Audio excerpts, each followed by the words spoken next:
Hey, what's up, man? What's up? Good morning. Good morning in my little office. Otherwise, you have two kids running around the background. So, Yeah, yeah. How are you, dude? yeah. Uh, Good. Really good. Yeah. Yeah, How about you? I'm well, man. We're enjoying another little snow flurry here. Yeah. Well, I'm in Boston, so Oh, okay. you get no sympathy from me. Yeah. Yeah. At some point, hopefully moving out to the West Coast, but we'll see. I, Um, yeah. for some reason, why did I think you were in? I think for some reason I thought you were like in California or San Fran or something. Why did I think that? Uh, I don't know. Uh, yeah, I don't know. I was Did planning for a move to LA, maybe. Um, Did you but do work out there in the West Coast previously? Maybe I don't know if I looked at your LinkedIn or something or. no, no, I wish. I really like the West Coast or the idea of the West Coast, but I'm sure Yeah. I won't like it when I'm actually out there. My brother's out there. Maybe that's why. I don't know. I don't know. It's so Yeah, odd. It's funny because I haven't seen you at all. Like I don't think you're not on Facebook, are you? I am on Facebook, but I don't really You don't use it. use it that often. No, no. Yeah, I, there's like people that you just see all the time and they're like on Facebook. So yeah, you're like pretty sure of what's going on in their life yeah. in general from an outside perspective, at least like where they're working, where they live, what's going on with their family, if they're married, like all these different things. But like I because I don't really think I've seen you on Facebook, or maybe we're not even Facebook friends. Like I found you on LinkedIn, and I was kind of like, Uh, and I was like, oh wow, here's what Brian's doing. Interesting. Yeah, I thought we were friends on Facebook. I just don't post that much on Facebook, just in general. I mean, now with my kids, I think I post a little bit more often just because, like, my grandparents, my uncles, aunts, and my parents are friends with me. And Yeah, it's just a way for them to see, like, photos of my kid. So, it sucks you and in. beyond that, I just don't like, I just typically don't broadcast that stuff. Uh, It's a healthy habit. yeah. Yeah. Yeah. I don't know, man. Social media is great though. I feel like you get a sense of what just what you're saying, but I'm all take, no give. So yeah, All so right. that makes me an asshole, I guess. I don't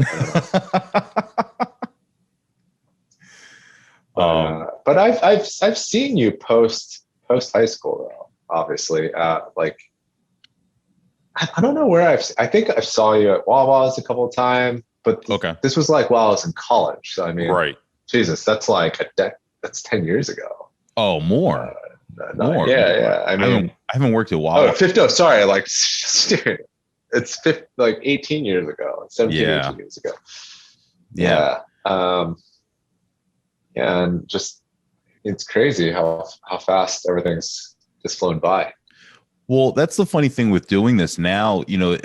I've said a couple times, I don't think this is something that I could have done like 10 or 15 years ago when we were just out of college, especially because I was at Wawa. And I kind of felt like I saw everyone still for years after high school. Yeah. There was no mystery as to like what was going on with people, or even like a want to know what was going on with them then. There was no, but now Yeah. there's like the separation. You have like self-reflective times, and you start thinking about your own shit, and you think, I wonder what high school was actually like for like other people now that it's been 20 years. Yeah. And I Yeah. haven't really had that contact with people like that. I'm not seeing people at Wawa as anymore, or I was gonna say Yeah. as frequently. Sometimes I still run into people at a Wawa, but um, yeah. So now you kind of have that time to look back. It's a lot more fun than I thought it would have been if I thought about this then. Yeah. I've listened to a couple and it is intriguing. Um, yeah. Just like, it's weird. I haven't given it a lot of thought. Um, I view high school and heck, just K through 12, right? I mean, a lot of even middle school, you just, I think about it more now with kids, right? Obviously, just the curiosity of like, oh, what was that experience for myself, and just like, what would I change? And yeah, it is fascinating. I haven't given it much thought, but until recently, I have started to like think about it a little bit more. And I and there is a curiosity to like find out more about people that I knew, right? So yeah, just like college, it was weird, going out of state was like, it was not intentional. It was just like, it was a good computer science program. Like, hey, this is a good CS program that I could get into. And it was remote, just it's like Penn State from Massachusetts, right? So I think in a way I had to, just, I was isolated. And so I had to create my own network there. And the rest is kind of history. So Started I feel over. like, yeah, and I feel like that's kind of happened a little bit, rinse and repeat, right? Amherst was such a big school. I got to know a lot of people, and then same thing. There was an exodus, right? People either went to Boston or not to Boston, right? It's a pretty big hub for a lot of things that you want to do, right? So you go to Boston, you work for a couple of years, and hey, your career path can change very drastically, right? Because it's a stepping stone for other career trajectories. So That's been yeah, a it's just common. weird. Yeah, and That's I'm been a like, common theme. yeah, and I'm like definitely a path of least resistance. If it's an easy relationship to make, I'll pursue it. I do my best to like keep in contact with people, but it just, Well, that was life gets a little bit more complicated, I guess. that was kind of the feeling, I guess, like from years ago when I would think back to school and like kind of these different stages. Really, I was looking at it as like grades.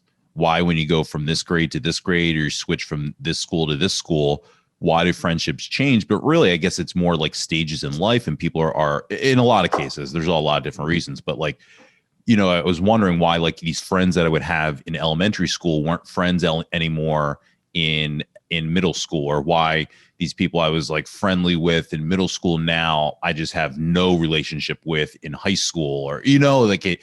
And I would think back to those like, oh wow, those were fun times. Why did that just end? And I do find that a lot of people just kind of have those when we're going through the time. It's like, oh yeah, I was kind of friends with this person and that person, and I don't really know what happened, but oftentimes it deals with like people spreading out just into different cliques, which as we get older, I think are just different areas of interest, different jobs, family or doing things. But when you're a teenager, it's like, well, I like riding around in a car with this guy, or I like the music. Yeah, it defines you, Yeah.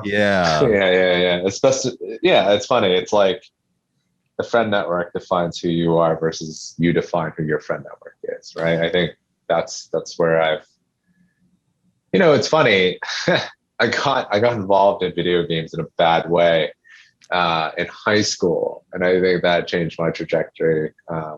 It was my tennis partner, Sean Heaven, who was a year older than us. It got me like really involved in video games, and that was a shit show. That obviously it's very addictive, right? And so, that even persisted even like into college a little bit, and those were habits that were hard to break. But now I learned a lot from it, and I learned a lot about myself. So, when it comes to reflection, were you a video game fan like growing up as a kid? Because we grew up like really like, I mean, Atari was out and Nintendo was like coming out, I guess, like right before we were at that age. But at that age with Nintendo, and like we grew up with every era of the video game like progression pretty much. Yeah, we were the perfect target for it. No, yeah, and it was also, every week my parents had like parties, and these adults had their own kids that came over. So every week I would have, upwards of like 6 other kids around my age, where we'd play like neighborhood football, hockey, or whatever, or video games. And, you know, it's interesting is like, that was like one network. And then the friends that I had in high school or middle school was like another network. And those kids that came over to my house were from like, was it it's North Penn? I don't remember the name of the school. Sure, yeah. It's just like upper Derby. I don't remember the names. Well, But where'd you grow up? So right across from Mercy College. Oh, okay. So, yeah. So these people that came over were from like, oh, Upper Dublin. And anyways, they were all from different schools, which was pretty interesting. We never really talked about like the dynamics within their own schools, but it was a little interesting, right? Like whenever I played tennis or something versus Upper Dublin, I could try to like shit talk or something like that, but they didn't care because they didn't play tennis. Where were these kids coming from? So they were basically, my parents played the equivalent of like poker, mahjong every week. Oh yeah. And so they were people they knew from their respective jobs, and their kids were our age. So we kind of like just had our own group of friends. And interestingly enough, they're still people I contact, right? Because they're family friends and they're friends that I spend every week with, you know, doing stupid stuff with, right? Yeah. But they were Chinese, right? And Taiwanese. So, you know, it was interesting because like Wissahickon was not it was either black or white, right? And then there was a handful of Koreans, and there was maybe 2 other people that were of Chinese or Taiwanese descent. So and Yuka.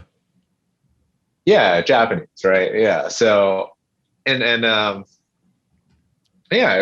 I think come college time, I think that did influence a little bit of who I became friends with, which was, you know, still a diverse range, but I definitely wanted to understand more about like the history of my parents and their heritage, right? At Wissahickon, it was more like, all right, let's be the chameleon. Let's try and figure out how you fit it, right? And just like, which I actually think translates a lot to like what I do today with entrepreneurship. It's trying to understand what the market wants. You try to create that value that market wants. And in a way, it was pretty cool, right? I actually reflect on that piece pretty regularly. And I wanted to do like a little like novel or book about, you know, I was going to call it the lonely lunchbox, right? The lunchbox that's different, right? With like Chinese food and I think that like paved the way to where I am today, which I think is pretty cool. So Brian, you're Chinese? Taiwanese. You're Taiwanese? Yeah. No, it makes it. Don't say it doesn't make a difference. So I am American, right? My parents right. are Taiwanese, right? And I think that's why I don't care. I'm ambivalent. I'm not going to be like get offended if someone says I'm Chinese or hell Japanese. So, what does that mean? What does that mean when you say that you're Taiwanese and so you're not going to get offended? Is there like a understanding that Taiwanese is like confusing or? There's is that common? You know, for you? obviously Taiwan and China. Yeah, I mean, people will just lump Taiwan into China or just all Asians into Chinese, right? So, okay. And yeah, there is some sort of dynamic between Taiwan as an independent country, right? It's, you know, that's not formally recognized, right? Because the elephant in the room is China, and so you know, people will commonly say, "Hey, like Taiwan is China," and like I can't say otherwise because ultimately I'm American, right? I didn't grow up like my father shooting paraphernalia into China, right? Working while part of the Taiwanese military. So, anyways, yeah. So, when did your parents come here? They came here for grad school in the 70s. So they were in Kansas. Wow. Manhattan, Kansas. Yeah, tell me about it, right? My older brother went through that, you know, so he grew up in Kansas, and then he went through Wissahickon as well, but I mean, he had the context of like bum bumfuck middle of nowhere Kansas. Yeah. So I kind of lucked out in that regard. How much older is your brother? 8 years. Yeah. 8 years. Oh, wow. So that's a big difference. So he was already through school by the time you're getting started. Yeah, exactly. And then my sister's 4 years older too. So Okay. Yeah. So when did you actually did you start your school in Wissahickon? Yeah, I went to Bluebell and then Wissahickon Middle School and then high school. Yeah. Okay. Did you you mentioned like you had family friends. Did you have friends like in school from Bluebell or like in your actual neighborhood, or like did you actually like have any like bonds with people? Yeah, so I did, but again, it was it was definitely like a community of people that my parents knew, right? So there was Chris Shang, he was 2 years older. There's Jen Huang, who was a year older, and then she had a younger brother who was like 3 years younger. So those are the people in my neighborhood. Okay. And our parents all knew each other, so it was weird. I don't know how that all happened, or if they came together and said like, "Hey, let's create a community on this road," and play poker every night, or every weekend. Yeah. So, no, I don't recall many people being in my neighborhood. So then that jump to middle school was probably like no big deal, because it wasn't like you had like these friends in school that you were used to hanging out with at Bluebell, where you're like, oh, now I have, like, for me, I didn't have, like, I had kind of like my school friends were my neighborhood friends, and vice versa. So when we got to middle school and I didn't have I wasn't in the same pod with those friends. That's when for me was like really hard. It was hard for me to make new friends, but you didn't really make those type of friends in general anyway. Yeah, I mean, it's weird because, like, I never really had that deep of a relationship with most people going through elementary to K-12 or to 12th grade. And possibly one of my regrets, to be honest. I think it would have been nice to kind of break away from that network my parents kind of spoon-fed to us, right? I mean, I had no problems talking to people, or I enjoyed the people that went to our school for the most part. Yeah. I remember my first, or maybe my biggest memory of you is like comes from middle school. I feel like in 8th grade, we had classes together, and we talked a lot. You, me, and Adam Kamasak. Oh yeah. I remember. Yeah. Wow, that's a name that I had heard for some time. Yeah. And there's Jordan Cheshire too. Jordan Cheshire, yes. Yeah, who kind of like disappeared, and I think back on like when that all happened. I just, for the life of me, don't know what happened there. But I was close to him. Yeah. Yeah, I remember running into him. Man, I maybe in high school I still saw him around, and I think maybe he didn't have like the blonde hair, and I was like shocked. It's like when Eminem made the switch when he came back, and he had like the brown hair, and like he had the brown hair. I was like, wow, Jordan. Yeah, like Jordan used to hang out with us, and I remember like you were big, and well, maybe not big, maybe I'm overstating it, but I remember like the graphing calculators in middle school. Oh yeah, Tetris. Yeah, Tetris, but also like the cute, like the games where you like the yes and no games where like you could make a whole script.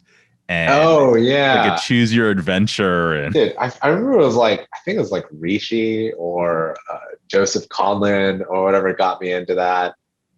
All bad, just really poking the bear when it comes to like the video game addiction. Well, right? I was gonna say you didn't really have it when you were a kid, but clearly you were predisposed to this disease because it started with the graphing calculator. Just they got you into it a little bit, and there is definitely a history of like alcohol use disorder in my family, which is just I can see it myself. And my wife is a psychiatrist, and she's just like, I get so worried about you getting stressed and you being like, hey, I need some alcohol.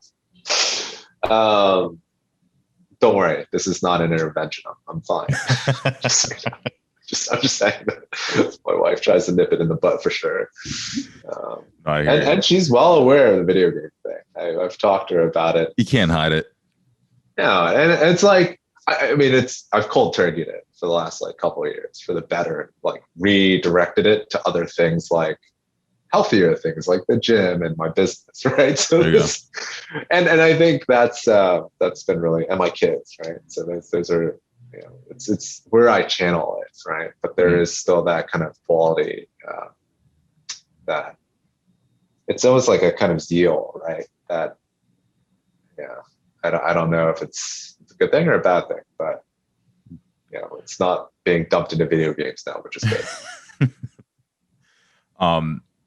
When you mentioned earlier, like you said that you felt like you were kind of like I'm rephrasing, but like bending into or trying to blend into was that like into, so, you know, one of the things that when I first started this podcast is like recognizing one, I wanted to make sure that I was conscious of having a diverse group, right? I didn't want to just interview all the white kids and then go, oh my God, I haven't interviewed anyone black, or like just interview black people and then go, oh my God, I'm not playing both sides, or like, oh my God, there's no Indian or Asian kids on this show, right? Like, so, but I think because of the way our school was structured, I had such little contact with any Asian student that I've often talked about. I felt like our school was like self-segregated. Totally. So when you first start talking about like how, you know, it was mostly Korean and then no Chinese, and for me from the outside looking around, like it was like there was never any cultural there was no attempt by the school for like cultural integration or understanding, or, you know what I mean? Or I don't know, just like education in general about the different cultures that were existing in Wissahickon. So for me, there were like different cultures too, which I think is fascinating. Right. But for me, it's like, we would just look around. That's like, I even hate it now. It's just like, when I look back, we would call it like the Asian kids. Right. It was just like, fuck, I hate that was what we were stuck with. No, I don't know. You know what I mean? Like, I don't know. Is that something that you go home and you learn from your parents or whatever? But like, we would look around. That's why when I asked, I said, was it Chinese? And you're like, oh, Taiwan. And I was like, oh, that's fucking crazy, because that's nothing I ever even thought about. I would have loved to have known a little bit more. Yeah. I mean, racism was a thing, right? Yeah, I don't remember who it was, or personally, I don't really like dwell on it, but there was definitely racism. For those people, I probably could name names if I really wanted to, but I really don't want to. I mean, I don't necessarily blame people for that. I think it is a product of their upbringing and a lack of exposure to it.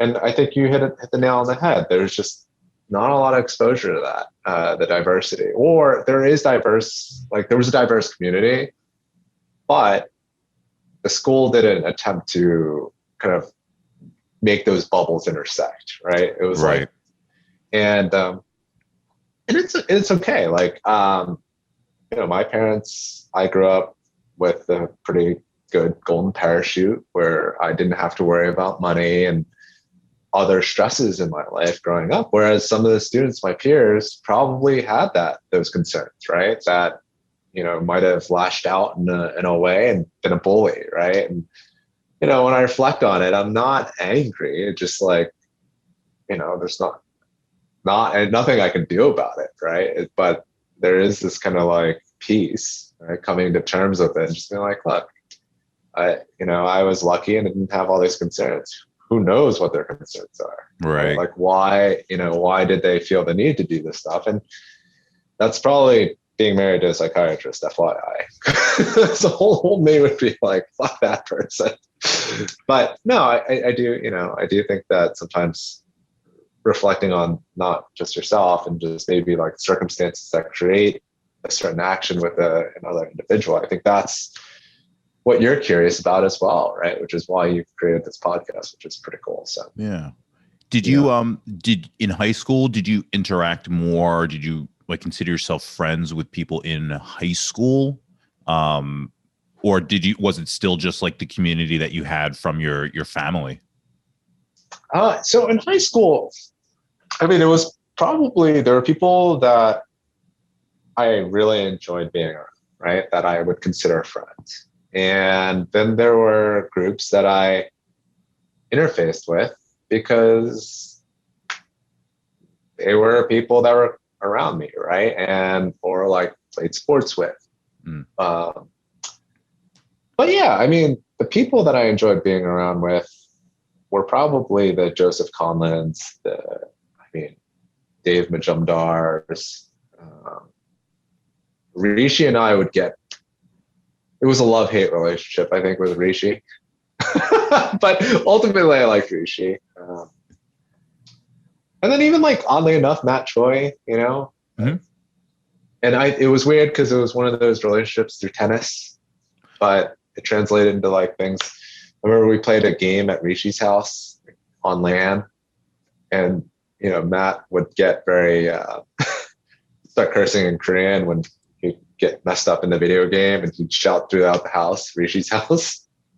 I'm sure his mother appreciated that, but you know, those are fun times. But obviously, that was in line with my interests then. Right? So.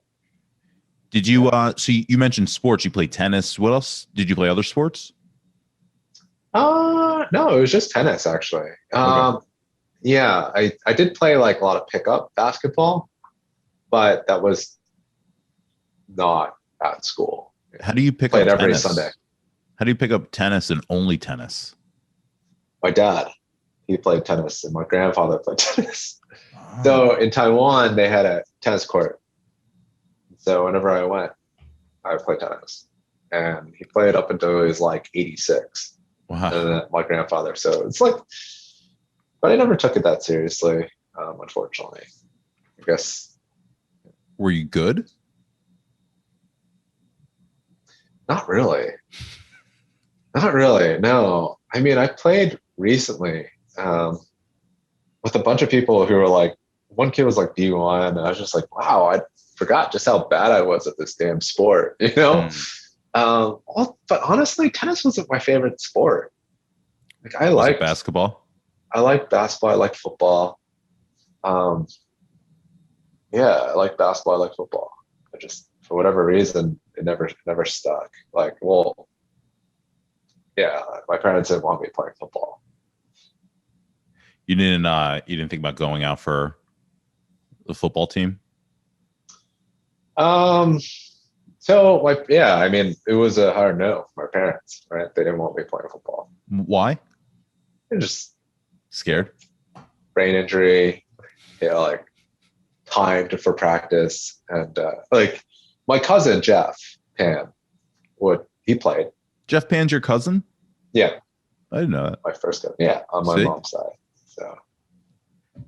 So yeah, I was a little jealous when he was allowed to play. But it was funny. His mom was like the cool aunt, right? She would like spoil us. And you know, my mom is the oldest, right, of her family, so a lot of that kind of like pressure, you know, came down to the family, and there was a specific way that you kind of had to live your life, right? So you had to live that way? Yeah, very much so. What was that way? Based on their guidelines. So does that mean like behavior or expectations for career and behavior, career, college, you know, everything. But you know, obviously it subsided since then. But they exerted a lot more control when I was there in Pennsylvania. I was going to ask was you know, when you mentioned like Joe and Dave Majumdar, and you know, those are really smart kids, got really, you know, the top percentile of our class for grades, right? Like yeah. I'm always curious if that hanging with the people that you're friends with, if that affects your push or your, you know, for you to succeed. you to match up? I mean, I couldn't match up with any of those guys. I mean, they were super smart people, and I was forced to take all the AP classes, and I was surrounded by like the, you know, Ashley Kreider, and you know, heck, the Paige Millers, who were both athletic and smart, and then, you know, the Rishis, the Daves, and it was just like, there's no way, right? And I never really thought of myself as, you know, as intelligent, nor did I view it as, hey, I'm competing against these people. I kind of took it as like, I'm way behind. I gotta find my own edge and kind of like be comfortable with that. I don't exactly know how AP works, but like you don't just accidentally get into it. Like you said, you were forced into it, but like you've got to qualify in some way to be able to take AP classes, right? You don't get to just say, "Hey, I'm a C student." I don't know how I qualified. Honestly, I sucked so badly. Like I still get shit from my parents about like going to UMass, and you know, my brother came to visit from California. He was doing a business trip, and we were out by Harvard or MIT, and we took a selfie at MIT. He's like, "Look, your son's finally made it." And my mom texts back, she's like, "You guys are fucking idiots." Because like that's the pressure, right? It's like, go to MIT, go to Harvard, and just like, you know, like what kind of grades were you getting? Like 3.3. What does that mean? I just see that's how little I don't know. It's a 4 points. Yeah, B. A B in AP. I think so. Is that unacceptable? Like BC. Is that yeah? All right, C. No one wants to get yeah. C's shouldn't be like what you strive for, but like is B unacceptable in like not in your parents' world, but like just in regular? Hey, you're an AP, you should be getting A's. Is that a thing, or is B not? I didn't really think about regular like the status quo for regular. I thought about it from the perspective of an ass beating from my parents, right? So like, is this worthy of an ass beating or not, right? And I would say 3.3 is definitely not good enough to not get an ass beating. Do you mean literal ass beating? Yeah, literal ass beating. Wow. All right. That makes more sense then. Discipline, right? That's yeah. what I call it. But also not going to be doing that to my kids. I think positive reinforcement is probably the way to go there. You know, it sounds like you grew up just in a very strict home, which is not something that I would have thought, because like I guess I kind of looked at you as like I don't know, a fun or I don't know. I don't want to say loud, but maybe like loud. I don't know. Just like I remember like just having kind of like similar personalities as far as like strong-willed, and just, you know, we would just yell and argue, not in like a dangerous way, but just like I felt like you and me were pretty loud in middle school. I think I'm like you in that regard. I like people, right? I like interfacing with people. I like trying to get to know people.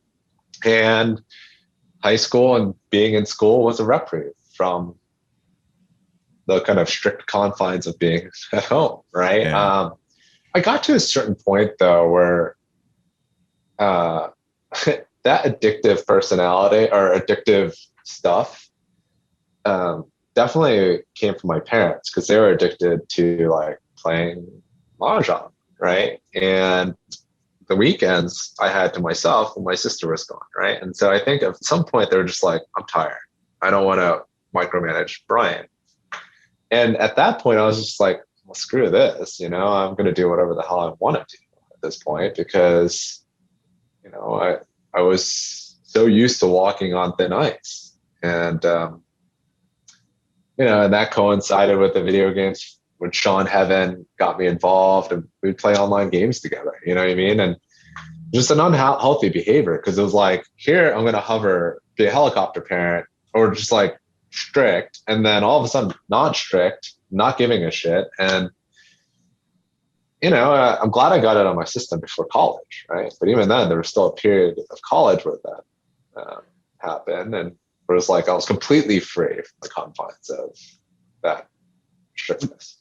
When you say like unhealthy behavior, you make me think like really like what does that mean? Like that means so much. That means a lot to me when you say unhealthy behavior. Are you Yeah, I joking mean, I was or playing. No, I was no. I was not drinking it. no? No, I mean, I didn't start. no. I said, are you joking? No. It was unhealthy. I mean, I was playing games with Sean for like 2-3 hours a day, right? So 2-3 hours a day for video games? yeah, all right, dude. Back then, it was a lot, right? I mean, that's Oh man. Can I be honest? That sounds like you yeah. being really hard on yourself. I don't play Okay. I don't play video games, but dude, like there's things that I do for like 2 to 3 hours, a day sometimes that like I get in a fad and like, that's I mean, this is a bad example because we're in this COVID thing, but like people will watch a TV show every night for 2 to 3 hours, right? Binge watch a TV show every single night. Sure. There's different things. I think now people play video games 2 to 3 hours. No, and I would say at the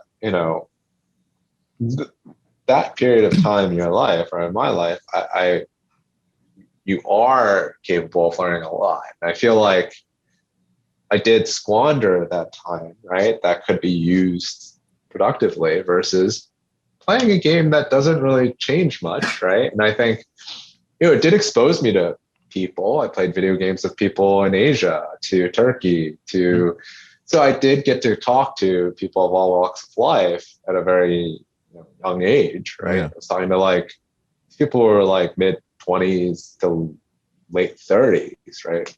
And it was cool to chat with people like going through their life.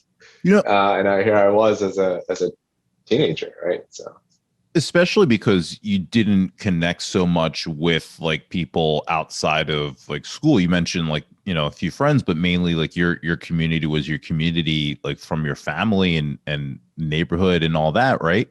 Like, yeah. So I think that was really, really common. What you're describing is almost just like even though it's video games, it's an online community, right? And that's, especially when we were teenagers, that's what was really big was, the internet and people reaching out and having online friends and people who were connecting in ways that they couldn't really connect in person in their everyday life with people. They were connecting in other ways. You were doing it through video games.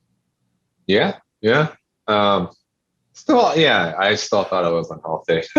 So, I didn't really make this connection until just right now, but when you say like 2-3 hours, for 2-3 hours every day, I was in a chat room talking wrestling.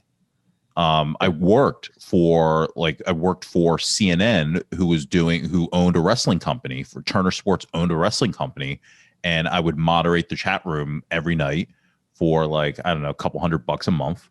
And that's what I would do when I wasn't working at Wawa. That's what I would do. So when you say unhealthy obsession, I'm thinking I did do that pretty much every night for 2 to 3 hours. We would, all log on and monitor the chat room and, Yeah, I would say yours is probably more goal oriented, and I think it's a skill that I don't know. Yeah, I mean, you were when you talk about like expanding and worldly and connecting to people around the world and stuff like those are experiences that to this day I don't have a whole lot. Well, it's funny. I actually met some of these people.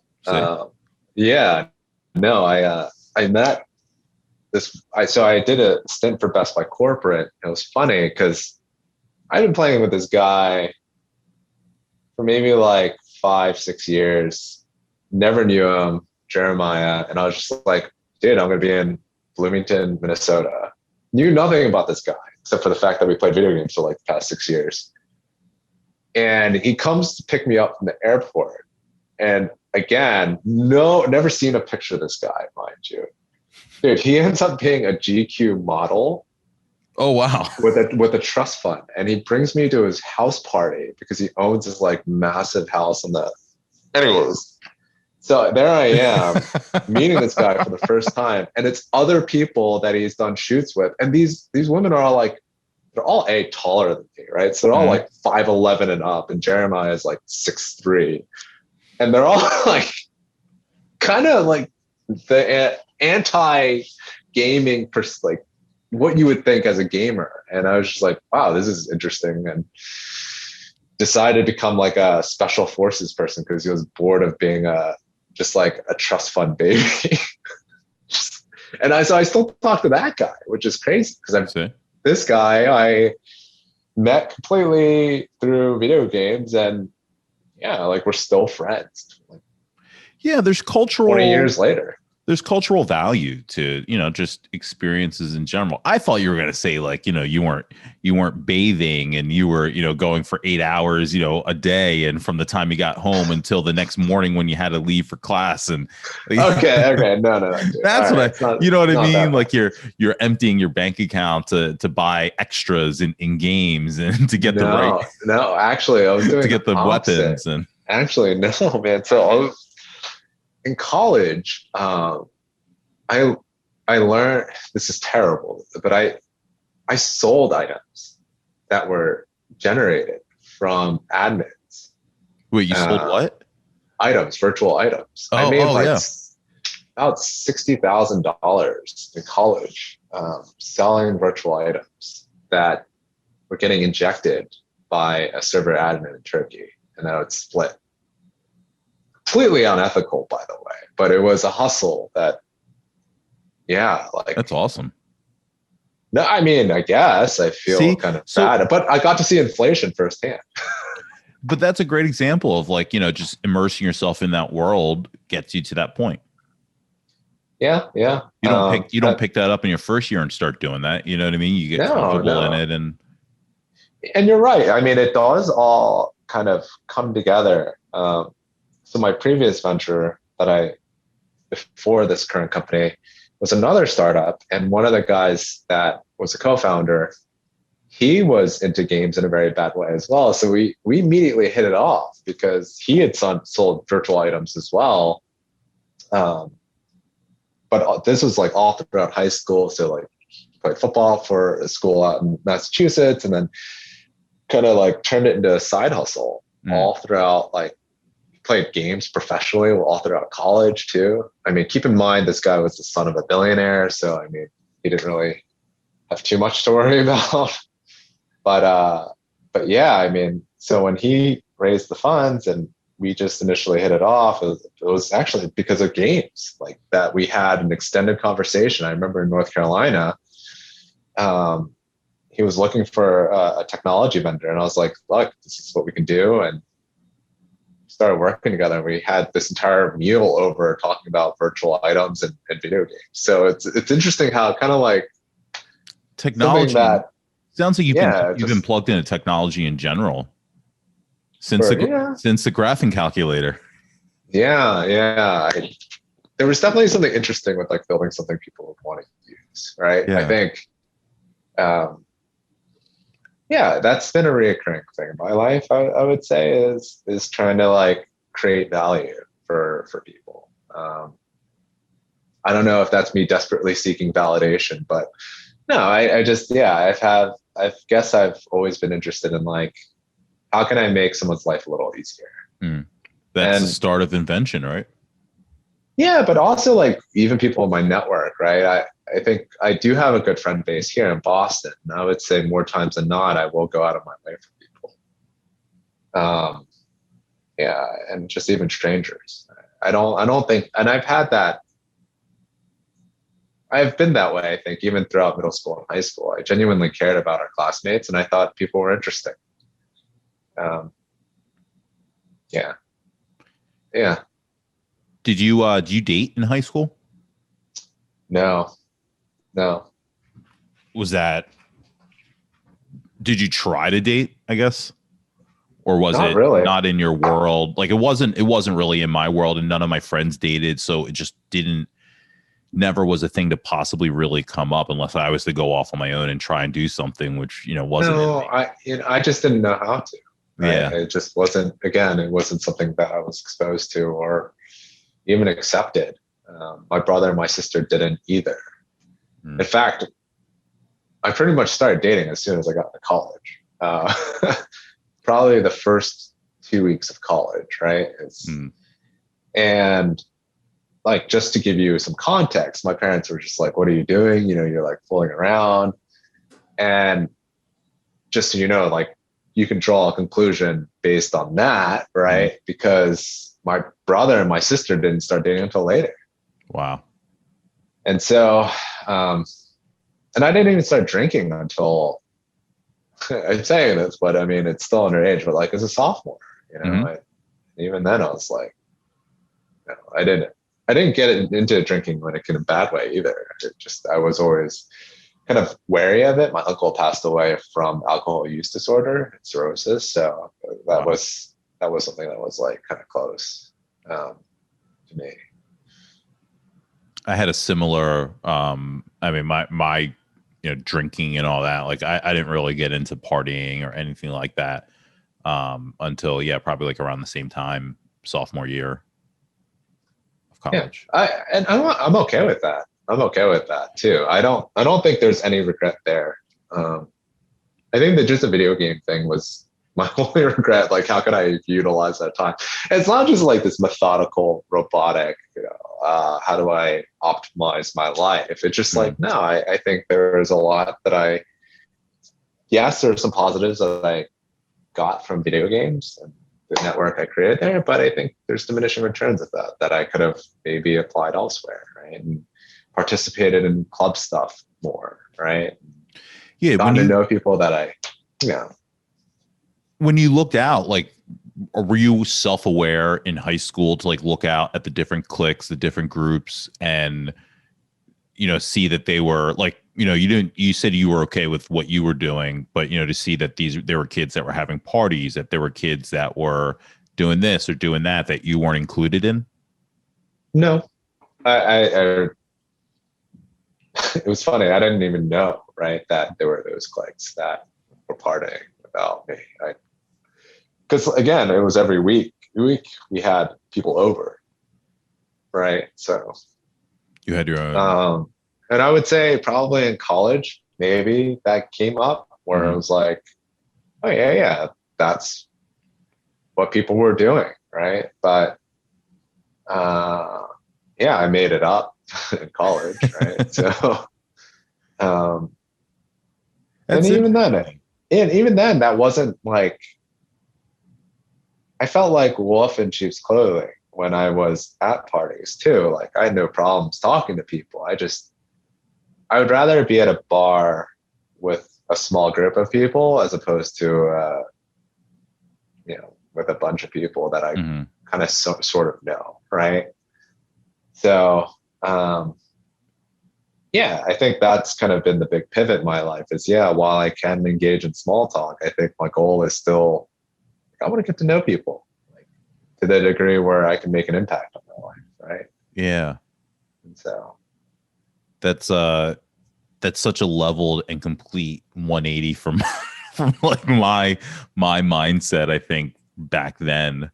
Where I often just look back and I just go like, why couldn't I've been in a bigger group, or I wanted to be, I don't know, accepted, I think, in like a larger, I wanted to do those things, like, but you weren't aware of them. So like, you had this community and I had like a group of friends, but it wasn't like, we all hung out all the time. It wasn't like every weekend. It wasn't built in, especially as we got older, it wasn't built into like familial grouping of stuff. So, there'd be like a Friday night where I'd be like, this sucks. Yeah.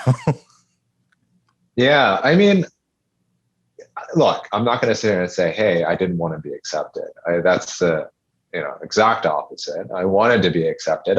What my definition of being accepted was, I felt like I fit that criteria. I was like, okay, I'm accepted. I'm fine.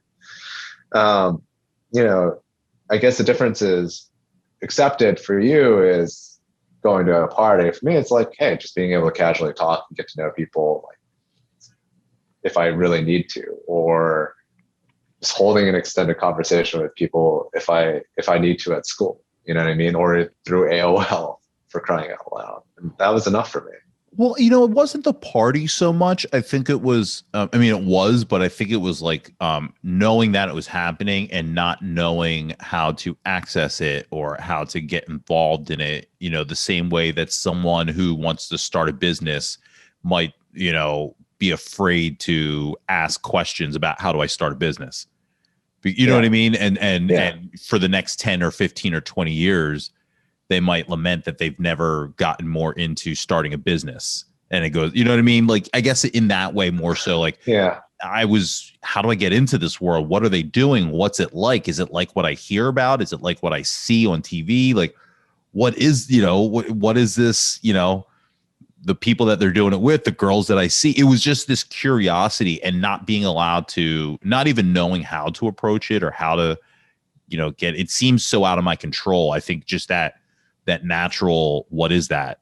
How do I attain it? Was always pulling at me in that way. Yeah. I mean, but you didn't know what was going on in the first place. You weren't even aware. I mean, I guess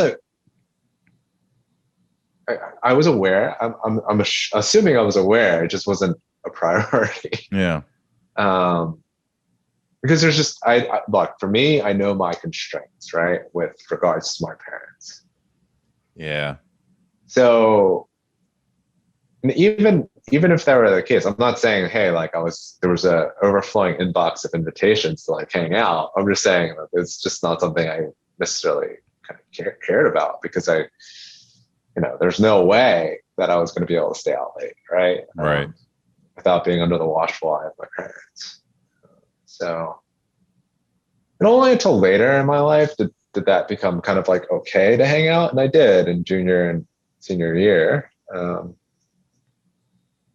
But yeah, not for like going out to drink, obviously. Right. Baby steps at that point, right?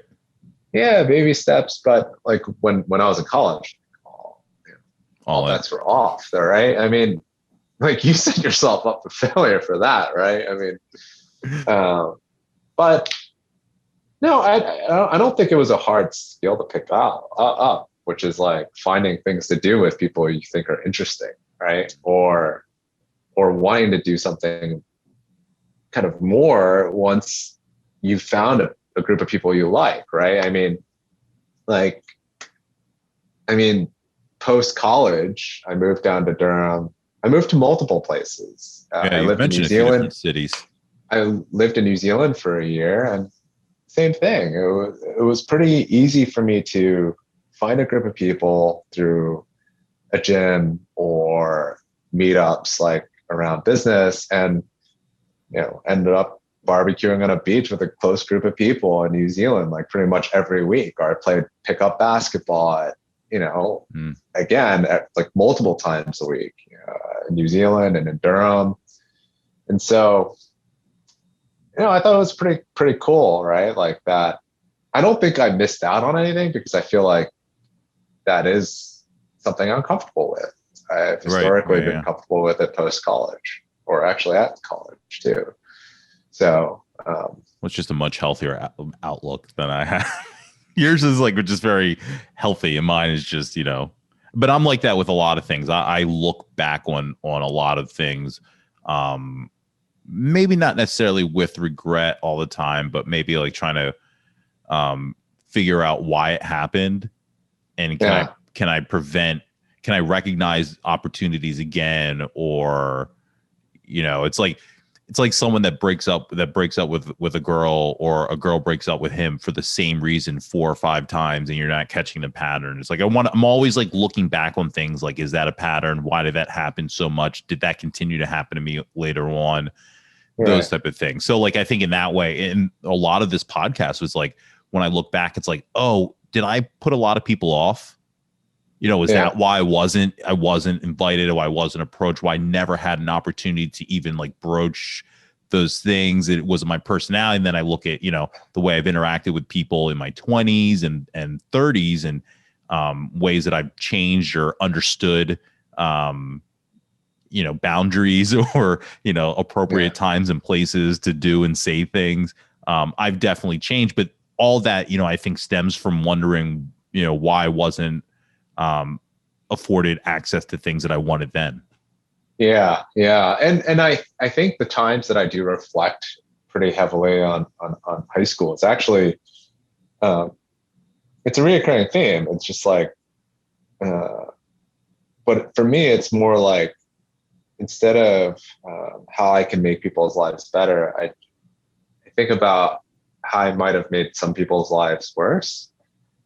And, you know, there were some distinct, it's not just, hey, I was a recipient of being bullied for, you know, sometimes being Chinese, right? Or Taiwanese. But I think I was an asshole to people at times. And, you know, I think when I look at my kids and just in general, I don't want to be that asshole, right? And I don't want to be that person that made someone kind of go through life not feeling, you know, adequate, right? Or being okay being an individual, right? I just hope I didn't do that to too many people. I don't think I was that person, but I'm sure there are instances where I made people not feel great. And, you know, those are the things I think about. Maybe it's because I'm scared of karma. I don't know. Yeah. What kind of, well, you know, now that I have so much more understanding just about, you know, people's feelings about bullying, and I was so ingrained in my own shit that I never looked at other people's lives. And I think, especially as I got more into film and I started looking at like motive and direction and trying to write dialogue for people that are nothing like me. And you think of, and you grow empathy and then you think back, you know, you're 23, 24, and you're thinking back to situations when you were 15, 16, 17, you just go, oh, wow, I can't believe I put someone in that position. Or those are the type of things that I reflect back like that. Yeah. That's spot on. I mean, I have like one person was Rishi, right? I think we got in an argument about Magic the Gathering. We were playing Magic the Gathering. I got like, and yeah, because Rishi I liked. He, you know, I liked in high school and middle school.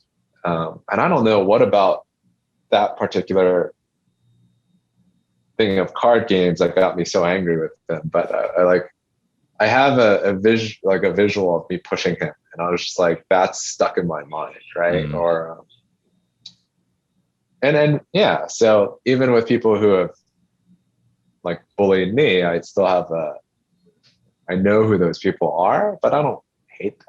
In fact, one's like a friend, right? That I was like became friends with, who you're friends with as well, I think.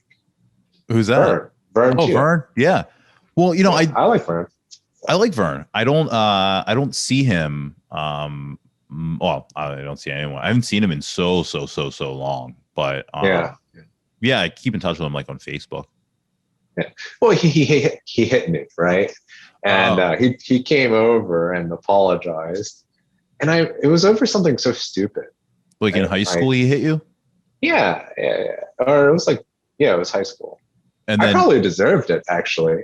And then afterwards apologized, like in high school, apologized for it. Yeah, but it was probably because I did something stupid, right? There was one other instance I got hit, but it was like I didn't do anything to deserve it. But yeah. Anyways, well, I won't name drop that person. Oh, I do like. Yeah, I was going to ask, like, what kind of? You said you were bullied, also. So, like, what kind of bullying for you was it? I mean, you talked about in middle school. In middle school. Okay. Because I had a growth spurt between 7th and 8th grade. Yeah. I was short. I was like maybe 5'4", 5'3" in middle school. And then now I'm like 6'1", right? So between 7th and 8th grade, I like had that like jump in just so like growth. Yeah. So just became less of a target, right? Unfuckwittable. Yeah. I mean, like it's got so bad. Like my sister ended up, she was a bus safety. And I remember I had brought home an art project, and I forget who it was that broke it, but they bullied me, and they were an upperclassman, and my sister punched the guy, and she lost her safety badge. Wow. Yeah. My sister was like kind of a beast. I got to be honest, Brian. I got no love for safeties. We've talked about it a couple times now. I'm not down with the whole safety concept. Yeah. And look, and then, you know, it's funny when we're talking about being an asshole to people. Like one vivid memory I had was, and he might remember this, but I remember it because I was, the one that actually hit the person, but it was Eric Melhorn when we were at Bluebell Elementary School. And he wouldn't let me see his trapper keeper or something. Remember those trapper keepers? Yeah. Yeah. And I hit him. And like, those are the instances where I'm like, wow, like what the hell was I thinking? And clearly he's fine, right? I mean, like, who are we kidding, right? It's Eric Melhorn, right? But I remember back then I was just like, wow, that's embarrassing. There was definitely like a time in my life when I was always ready to like have a fight or punch someone or let's just see what happens. And I think a lot of times that was like we'd be at like a level 6 or 7 of conflict, and I would take it to a level 10 and a half. Like, well, let's not even talk this out. Let's just go right to the punch. I remember watching an episode of Real World. I want to say it was Real World Austin. I didn't watch the season. I just remember the episode where a kid got punched in the face at a bar fight and he like broke his cheekbone or something.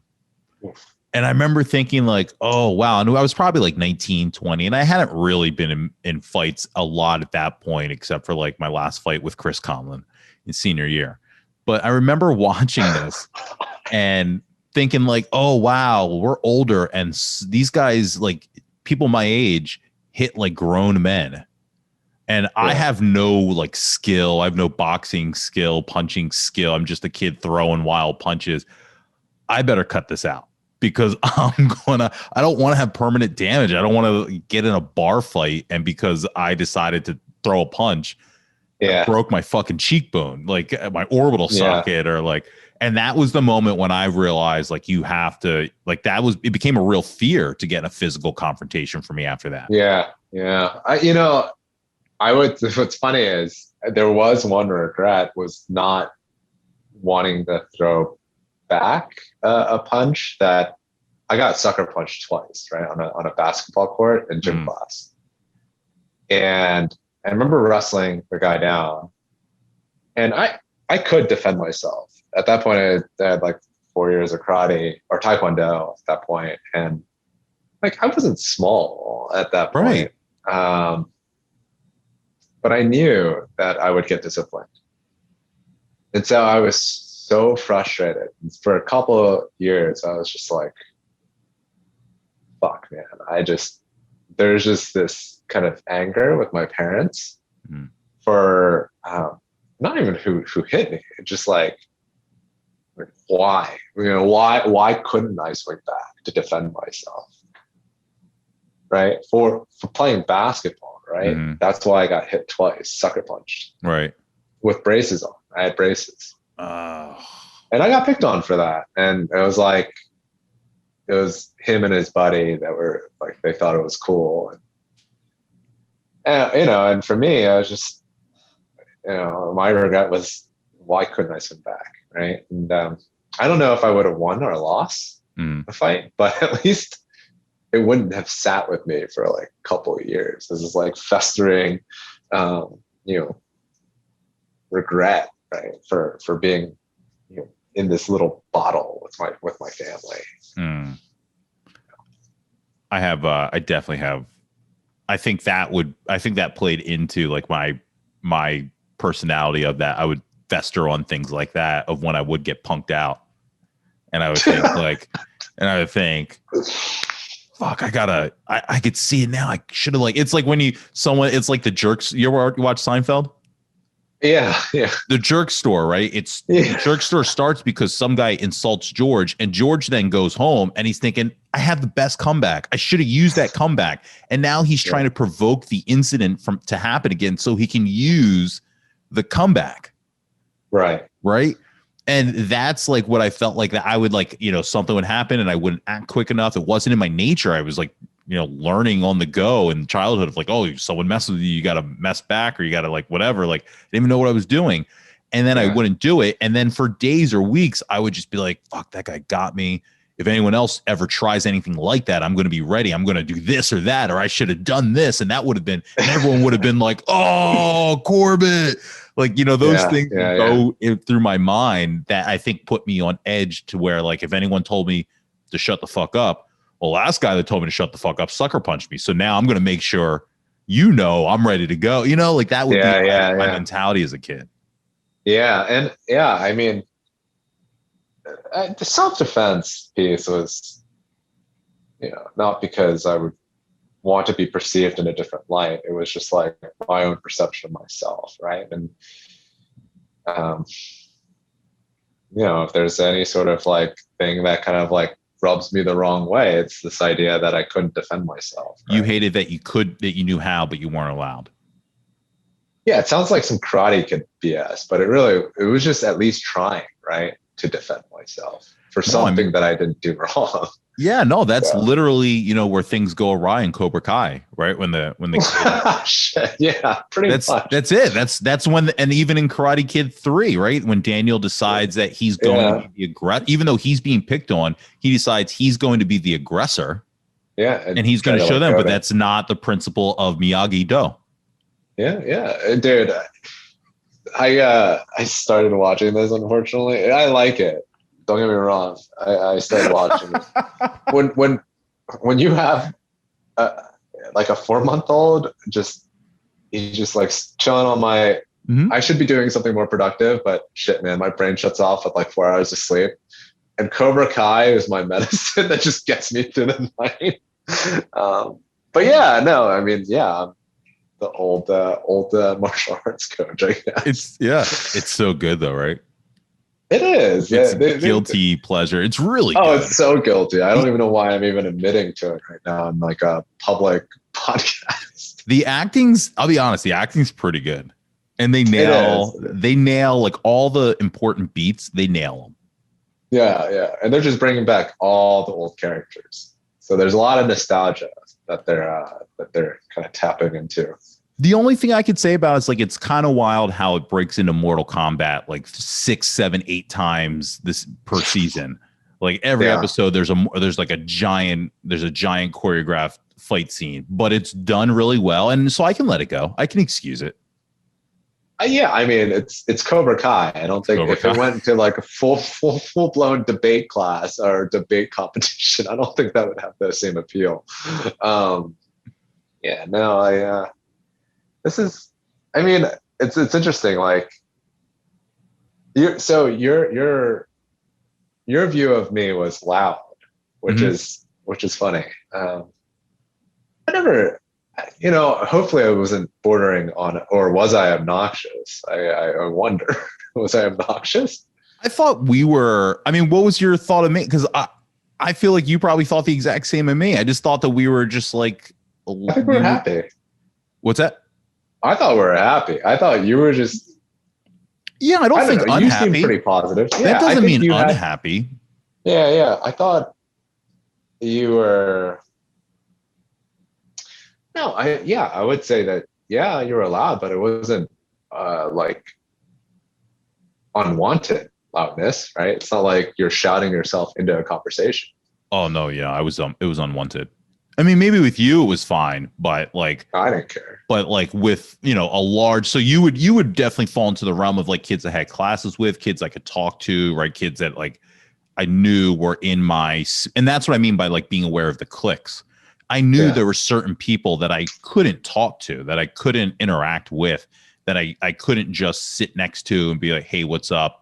Or like give you my graphing calculator and say, can you help me out with this game or whatever? You know what I mean? Like I didn't have that interaction with like 85% of the kids. And so even though like I only had a few friends, like you definitely fell in that realm of people that like that was acquaintances with in school. A lot of people I wasn't even acquaintances with. Gotcha. Yeah, gotcha. That makes sense. Okay. Yeah, I mean, it wasn't. It's funny. It's if I think about, I did follow you. You were one of a couple people I actually, saw through Facebook, at least through the Wissahickon alumni network, and that was really cool that they set that up because then I was like, oh yeah, here's some people I never even thought about, and yeah, I mean, and then I bumped into you at Wawa, and it was just like seeing you kind of progress, kind of what you're doing professionally kind of lined up with where I thought your interests were. And I think, for someone like me, I respect that fully because, if you think about my upbringing, it was always not being able to do what you want, right? And I'm doing what I want to the fullest extent right now, right? So if you think about it, it's just like, I'm happy about my situation, but I'm happy whenever I see other people in that situation where they're pursuing what they're passionate about. Yeah. Which is like so cliche, but I feel like what you're even doing today and even the Turner Media stuff where you're moderating a chat room, I'm like, oh, holy shit, that makes sense. I didn't know about that, but I'm like, yeah, I always knew you had this kind of love for WWE. Oh, you yeah. And actually you and Vern too, right? Yeah. Vern did as well. Yeah. Yeah, there were always like a handful of guys that liked wrestling, but you couldn't really it was hard. When we were in high school, it got better. You could talk about it more, it became more popular, but like middle school, that shit was not cool. Elementary school, that shit was not cool. Oh. I mean, I didn't think of it that way. I was like, whatever, you like it. I don't give a shit. It's not my cup of tea, but whatever. Oh, no, like everyone would have to tell you, like, it's not real, right? Like, terrible. Oh, I mean, this was pre-UFC, so. Yeah. So, I mean, there was a lot of stuff that, it's entertainment, right? But there's a lot of physical content. It's like a sport, right? People have to get physically trained for it. I mean, but back then it wasn't like but back then it was like it was akin to liking comic books or liking G.I. Joe, or you know what I mean? Like it wasn't, and really like even like until like South Park and anime really became popular, like liking cartoons, like just wrestling felt like something you were supposed to leave behind. Right. But I like cartoon. I like cartoons. I liked anime. I liked manga, but that wasn't I just think dude, animation wasn't a thing to like. We would have been awesome as kids today. Like shit, I could have had a career in video games. Yeah, so I was saying you're making money off of it. That was way before any of this shit now, this Twitch and all that. I mean, it was funny. The game I was playing with Sean was Quake. And I mean, I was playing against like some of the best players globally and won tournaments and stuff like that. I mean, I could have made a killing games if it were just more mainstream. I can't even imagine what kind of internet connection you had back then. What were you on? Were you on ISDN or? No. I was still 56K. I was one of the like few that had a high ping that was playing pretty well. Wow. 56K. Yeah, and I met. Yeah, dude, it took till like 2002 for me to get a 56K modem. Oh well, yeah, that's true. I couldn't get ADSL back then because they didn't serve our neighborhood, but. This is super nerdy. Actually, when I started getting paid for the chat room stuff, I transferred over to AOL DSL because AOL started offering DSL, and I got a separate phone line with DSL on it because they would pay for my internet. Well, see, you were doing something actually of use. I wasn't. You were probably. You were making more money than I was on it. No, only until like. Literally like end of freshman year in college when I started that racket. Okay. It was a racket. I'm not sure if it was legal. We talked a little bit about like you getting into like the tech space and all that, but before you got there, when you were in high school, was there anything that you thought that you were like good at or anything like you knew it was already kind of in your head? You had to go to college. It had to be a good one. Right. This was. Yeah. So I always wanted to be in software and business. I started a web company in high school, and I sold websites that I built out of Flash. Really? It's a side hustle. Yeah. Dude, that's awesome. Yeah. So I remember when we were in high school, I remember like that was the start, and I would mess around with like GeoCities. And what Zanga, MySpace. But even before that, it was like GeoCities and Angel Fire, right? Were like the two ones that I really remember. Excite, Lycos, yeah. And I remember like you like I would mess around with HTML and all that, but that's where I kind of like cut off. But you were really into design in high school, and you were selling. What kind of like who were you making websites for? like little restaurants. My like little corporate clients, a couple biotech companies that my parents knew. Oh, Yeah. that's a And they pretty were nice. like, they were templated, right? So I think honestly, if I, I wish I kind of, it's fine. I made like 15,000 from doing sites. That's fucking huge. But yeah, no, it was a lot of money for I was a junior, and yeah, I mean, What are you doing with that money? my parents took it, Yeah. and I think they put in the stock market, which was probably a good thing. Wow, that's And unreal. I had a partner who I worked with through video. I played a video game, and worked with this guy out of North Carolina. His name is Jared, and we worked on it for about 10 months together. So all in, it was 30K, right? So Wow. 15K each. It was a lot of effort because we were using Flash and creating different templates and then editing those templates and reloading them onto servers for people. It's actually kind of a cool concept. Yes. Because like a restaurant really didn't need much, right? No, there's not much Nowadays. updating, right? Well, what's funny is my first startup that I kind of ventured on my own about 10 years ago was a DIY mobile app builder for restaurants like coffee companies, little mom and pop restaurants, right? Where you go on this web-based platform, it's like Wix, and you just build your own mobile app using like pre-existing platforms. So like, all these brands like Yelp, OpenTable. I mean, there's no shortage of these like marketplaces where they just collect all the information, but then they turn their backs on the people that initially built their business, right? They're like, well, screw you businesses, because now we have the end consumer. They're our customer. You're not. You just pay for position, right? Which is like not what they initially sold these people, right? And so what I was trying to create is an ecosystem where they can contain those experiences, and your brand is your brand. You developed all this time to create the value with your own customer. Why are you letting these marketplaces like Yelp just sell to the highest bidder? So you can kind of contain that experience so that they can't see other vendors, and they can just download, let's just say, the Corbett app, right? As opposed to, hey, like, so yeah. So it's funny. It's always been kind of this interest of mine. So.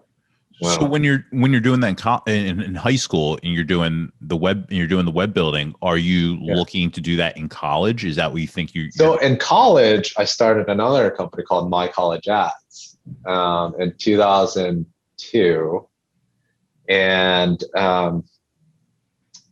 it was. So I got about 300 users. It was a marketplace. It was this prettier version of Craigslist for notes and used products. But the winter of that same year that I deployed like the MVP or the beta of the product, like Facebook Marketplace came out. I was like, dude, I'm so screwed. Right. But it never really caught on. But when you're a teenager, are you like thinking, like you're looking at, you went to UMass? Yeah. So are you looking there saying, I want to go there to be a web page builder, to like, what do you think you're going to be doing? What do you think you're going to college to do? When you're creating websites, right? Like I was enamored by Bill Gates. I was enamored by then it was Bill Gates pretty much was and the Larry Page, Sergey Brin, right? Google guys.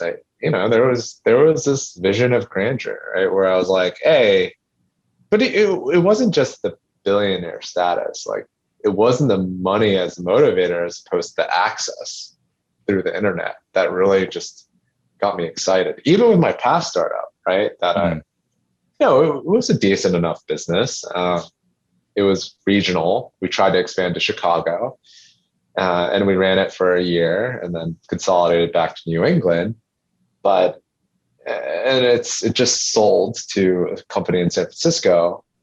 Like I stepped away to start this other venture, and the other founders kind of still run it, but then they just sold to a startup out of California. And even then, it wasn't enough of a footprint. Like, keep in mind, we did about 4 years, we did about 4.5 million transactions through our technology, right? But the scale wasn't enough for what I really wanted to do. I was just like, I still felt unfulfilled, right? And I think it's just about that access to like a user base that I was really enamored by. But how do you get to that? I mean, like, I guess what did you think the job was that you were going to be doing, like, as a grown up? Like, did you think you think you were going to be a web page designer? Is that like a webmaster? Like, what did you? No, I knew I was going to do my own business. Dude, like I said, I alluded to. But you didn't know. Well, what did you go to school? What was your major? Computer science. Computer science. But okay. With computer science, you don't learn, especially when I went to school, right? 2001 to 2005. Like, CS is a far cry from web building. It's like more software. You're building,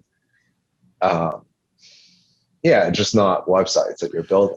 So when you say you wanted to be Bill Gates, you wanted to learn everything all the way up about computers and figure it out, like how to make money out of, how to build some sort of a business using computers in some way. It was computers initially, and then it became internet, right? Internet was huge. And I mean, it's not even just chasing the money. It's just like chasing what I think will be of like huge utility. It's interesting you put it that way. But you like it, right? Do you like? Or, I love it. Yeah. No, I think it's great. Yeah. No, it's so cool. When you say that you're like chasing what you think is going to be a huge utility, that's like, it's reminding me of like when people tell me that I picked to be an accountant because I knew that it's a job that someone's always going to need. Like, you pick this because you like it, right? You're not just picking it because you're projecting it to hit. Scale, it becomes more of like, it becomes more of a strategy game, right? And so I loved playing Magic the Gathering. I was part of the chess club, and I loved playing with like the Daves and the Rishis and the Joe Conlins. They were always better than me, but it never stopped me from liking it. And I think this is no different. But that being said, they probably run this better than I could. But we're hitting this point where we have a lot of users, and we have a lot of data about those users, and it just becomes this like big problem set that you got to figure out. To me, I think that's just like, I'm doing exactly what I love. And I think this is where I anticipated myself being, even towards the tail end of high school. And then when I got to college, I became friends with like a group of people who were similarly minded, right? And so, they've created companies that have sold to Twitter and Google, right? So and so I get to use them as like it's cool because my network is now people that have the same alignment and have had success to a much broader degree. So it's cool for me. Where did this mentality of creating businesses come from? Parents. Your parents. Parents, for sure. Two things. My mom created her own company. It was a contract lab for pharmaceutical.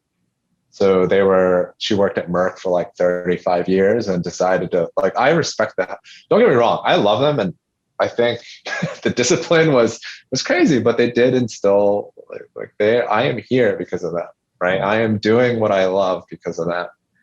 And because of all their effort, all the things that were spoon fed to me that I didn't work hard for it. And I didn't work harder than anybody else for it. Right. And, there's a lot of privilege in starting companies. Not all, right. But I would say that there is a lot of privilege for someone to just be like, hey, I can spend time to just like work on this problem, know that I have a safety net if I don't have a paycheck for a month or 2 months or 3 months.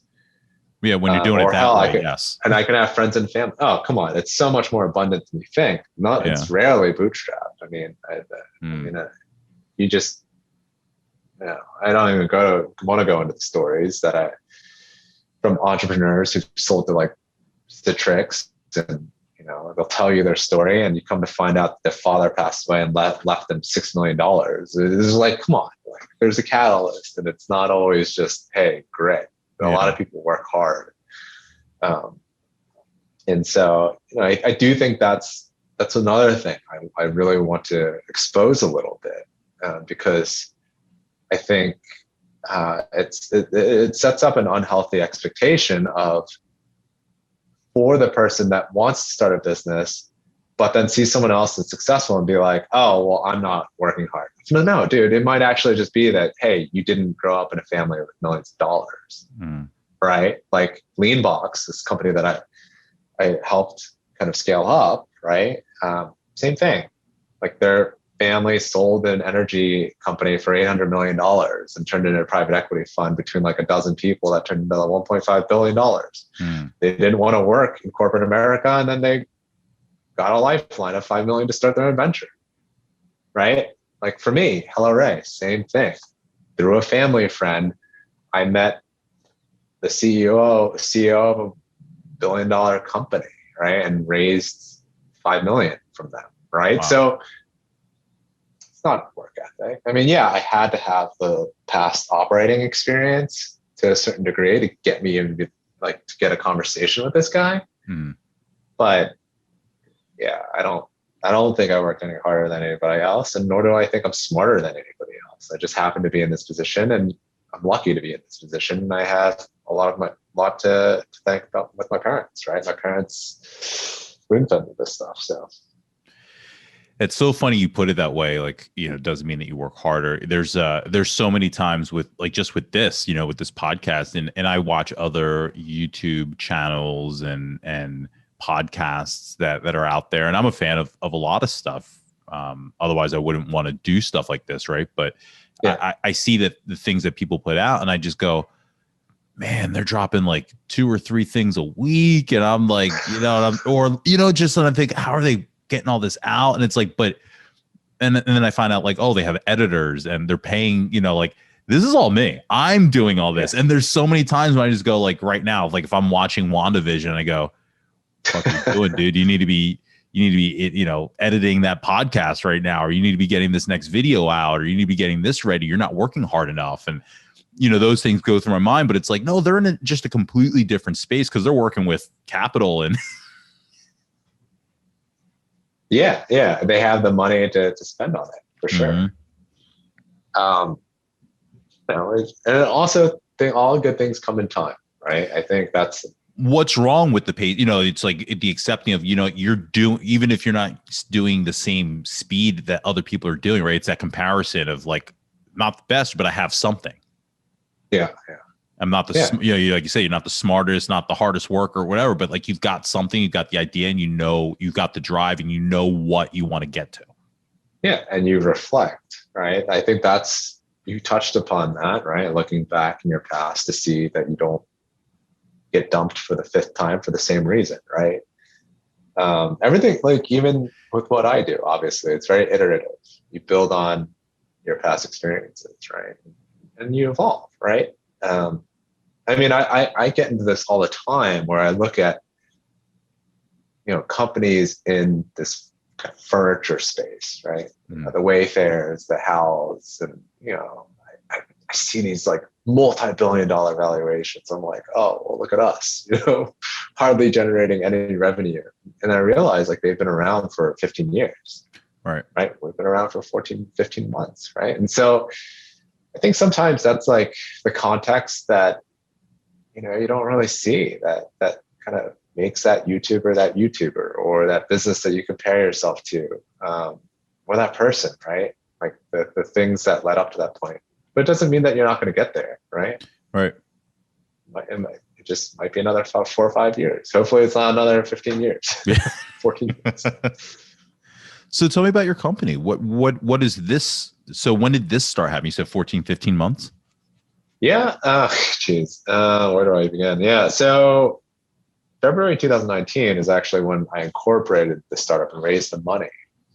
I didn't expect anything out of this because, again, it was an introduction. My parents were like, hey, here's this successful entrepreneur that is coming from Beijing. You should should talk to him about an idea. And I'm like, I have no idea.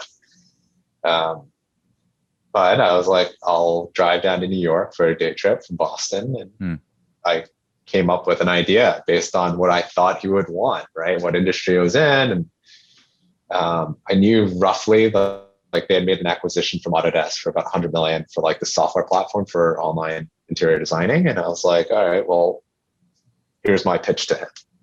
I didn't think anything of it. I was pretty happy at Leanbox, which was my previous venture with the 3 other co-founders.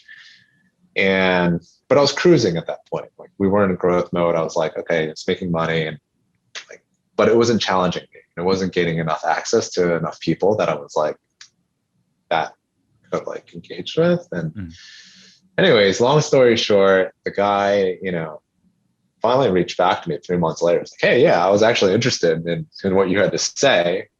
My Chinese, by the way, is dog shit. So I had a translator who was a student at NYU who grew up in the same city as this billionaire. And I was here with, it looked like literally the Chinese mafia. I didn't know what to do with any of it. There were 10 people at the table, and I was trying to like assert myself, right? And going through this Chinese translator who was like, why am I in this dinner with this billionaire that like I've only heard stories about? I'm like, I'm saying the same thing. I'm like, I don't know why I'm here either, but can you translate for me? So I didn't have any expectations, but I did it at the behest of my mother, right? Because like this show face, 3 months later, he's like, hey, come fly out to Beijing. I want you to make a business proposal to the board of directors. And so I created a business plan in a span of like 2 weeks. And I flew out there and raised the money to basically crowdsource interior design. So there's 4 million designers that had a way of designing completely online, perfect for COVID, if you think about it. Right. And this was right before COVID happened. And so yeah, I had this pitch and I had a good team that I wanted to bring on board. And I was like, look, I can do this for you. I can help scale this business out into the US market and sell furniture, right? And anyways, about 4 months into the venture, the corporation sold the technology, right? So keep in mind, he bought it for 100 million. He sold the technology that was going to expand to Alibaba. Oh, wow. For $1 billion. And I was just like, all right, I'm not going to make you $900 million. Like, well, maybe I could have, but the probability of me doing so is the odds aren't in my favor. I'm glad you took that bet, but that means I had to do a different business, right? Because here's this asset that was going to expand. And so part of my original scope was making, online furniture purchasing and kind of design decisions more readily accessible, right? And the first thing I had to do was catalog the internet of manufacturers, right? And to tie that to the design platform that I was going to resell pretty much, right? Because if you're designing with fake stuff, you can't really monetize it because you can't purchase it, right? Okay. You make the money on the kind of the cut you get from that purchase. And so HelloRay is really a design agnostic tool where the way that people convey interior design is now in 3D spaces, right? So they'll mock up what a space will look like in 3D, right?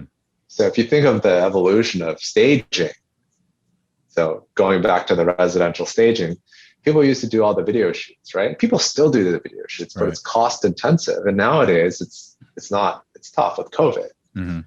And, I don't know post-COVID if it's still going to be like the best business model, but the reality is people want design help online now, right? And people can design with whatever hell tool they want. HelloRay is just a library of all the products that exist with their assets all in one place so that they can scope out the design projects for other people.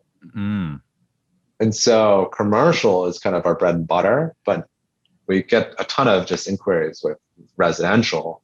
So we're still trying to figure out like how we're going to break into that space. But that might actually be more of like a supply chain and logistics play where Yeah, I was going to say, so this is like, so designers would use this so that they can make recommendations with stuff that actually exists Exactly. Yeah. And in the world. so, right. And I think That's we've cool. gotten our inventory. So we have about like 40,000 products now and a couple hundred brands on HelloRay. But naturally, once you put the content out there, right, like people are going to find your stuff. So, we have a ton of just search traffic coming in, and it's people who want to buy for their homes, right? So what I'm trying to do is establish relationships with those direct to manufacturer so that I can get a cut, right? And I guess that's where the Alibaba relationships comes in. So when my investors sold the design tool to Ali Group, I have a partnership with their Shanghai office. So now I can actually, what's interesting about the US market is that the brands are not the manufacturers. Unbeknownst to us, right? They just mark up these products to no end. So the restoration hardwares, the Wayfarers, et cetera, like those aren't manufactured here. Right. So, but they're marked up by, Wayfarers like 2.5x. Right. And so I already have all the relationships. I'm trying to figure out how we can kind of connect the dots to almost do like the purple matrix, right? But for all furniture. Direct to consumer, cut out the middleman and wholesale. Yeah. So that's interesting. Yeah. So that's where you're at this point. Is it up and running and you can? Yeah, you can use HelloRay. You can design or come up with a concept for your place. We recreated elements of Pinterest. So you can create a library of, hey, this is a home. Here are the subgroups of a home, like a living room, dining room, executive room, and put together different ideas and collaborate with your respective partners, or in the case of commercial, it's stakeholders, right? So if a designer is working with a customer like Microsoft, they'd be like, hey, this is our idea for an executive room, and share the board with them, and they can make remarks about the concept, the mood board, before they actually do the 3D design. Wow. Yeah. And then, You mentioned, you mentioned a lot of travel. I'm curious about the difference between like doing business in America versus doing business in China. China, or just really anywhere else in the world. It sounds like you're not just limited to China. So we have designers and dealers and everywhere. Europe is very interesting to work with when it comes to from the manufacturing perspective, because they're so used to like a premium clientele. Because a lot of the designers that we talk to are furniture designers are Italian, right? We have like a couple Spanish ones as well, but it's mostly like the Milan furniture fairs, which I'm kind of like annoyed that conference is shut down, because like that's my business trip is to Milan, right, for like 2 weeks, to like really just speak to our customers, right, on the sell side. It is interesting to see the difference between the sell side in China and the sell side in like a country like Italy, which is very design focused, right? In China, it's very much about like production. Okay. Like, hey, we can make a shit ton of this for cheaper, right? But it doesn't mean like cheaply made, it's just cheaper, right? Right. And then on the design side, it's interesting too. So like designers from the UAE, right? Their needs are very different from like the designer who reached out from Brazil, right? It's like, you can see there's definitely, UAE is more like bespoke. They just want, hey, we're looking for a headliner piece that's similar like to this that we found on HelloRay, but I want it custom. Right? They're just like, we want to drop FU money on this, and for that we try to stay kind of like, that's, I'm not going to mess with that just because it's too manual, right? I'm looking more for volume, and if I could scale out like custom bespoke furniture, like I'll do it, but it is a more complicated process. I would rather sell what's already being manufactured versus selling stuff that hasn't been manufactured, right, if that makes sense. Yeah. That's right. It's the whole point of your company. Yeah, exactly. So yeah. But the design community is extremely bougie. which is great. I think it's refreshing because it's just this level of attention, like detail that I suck at. Mm-hmm. And it's just a fast-paced environment, right? Like furniture is an old school industry that it is appealing because it's like so easy to it's so easy to appreciate, right? But like, well, it's one of the few things we still have you can touch. Right, but there is a specific demographic that owns that industry in the U.S. So if I go to High Point, right, the furniture market, which I did, I got literally some random old lady like thought I was a Chinese spy. She's like, "Are you taking a photo?" I have great lawyers. I'm like, "Dude, no, I'm actually trying to help you sell your shit. Like, leave me alone." Wow. But but it's interesting. Yeah, It reminds me of fashion. Okay, yeah. Right. There's a lot of overlap, a ton of overlap. A lot of our advertising isn't like we'll advertise on Reddit or Pinterest to just design as a whole, like fashion included, because it's just all under one umbrella. Yeah, especially when we're doing like D2C, like residential stuff. Yeah, you've got entities that produce quicker, right? Cheaper, a little bit cheaper and quicker. And you've got ones that are using like the highest end of fabric. And then you've got people that are finding a happy medium. And now, right, how do we get it out to people? How do we get it out to stores? How do we get it out to people quicker, more direct? And that's really where fashion's gone to, where now it's like these, I mean, I've seen it on Shark Tank where they have these different technologies where you could set up your phone and it could take your proper measurements so that you could be custom fitted for clothing. Yeah. And I think that stuff is starting to, like, it's already starting to hit pretty hard, right? Augmented reality, virtual reality, right? So people can walk through their commercial spaces even before they like execute on it, right? Mm-hmm. So my brother is in banking, and he helped bring a company public called Unity. And Unity Technologies used to be a video game company that did renderings. And one of the core markets is now going to, like, they're focusing on architecture and design, right? It makes a ton of sense. Take that game engine, apply it to like real world settings, even like home design. It's another way of monetization, right? Of a really powerful technology. So we use our technology actually with how people can visualize products in 3D, customize them. Yeah. That's cool, man. Yeah, it's a fun space to be in.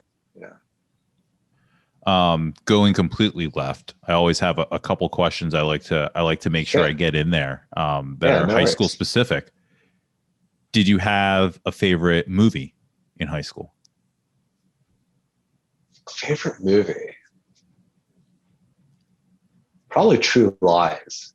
True Lies. That's a newbie. Yeah. Okay. Yeah, True Lies. That was a good one. Is it the Jamie Lee Curtis scene, or was it just the whole movie itself? All of it. I thought she was like the hottest thing under the sun. Yes. Yeah. I think she was probably like, that's the person I thought was underappreciated. Jamie Lee Curtis. Oh yeah, totally. Yeah. 2000%. Yeah. Yeah. Tom Arnold. Oh God, Tom Arnold. Yeah. Bill Paxton. He was like, Bill Paxton. Yeah. Bless his heart. Yeah. He passed away recently. He did. Yeah. About a year or two ago. Yeah. Wow. Yeah. Great movie. How about you? Great movie. What was yours? Oh, it's funny. Now growing up, my favorite movie is Tin Cup. That was okay. Yeah, but I don't know if Kevin it Costner, was. Right? Yeah, but I don't know if it was then. Like I was big into like Batman Forever, Twister, Jurassic Park. Okay, yeah. I love those just the special effects before everything was a special effects movie. I used to get like geeked about those type of movies.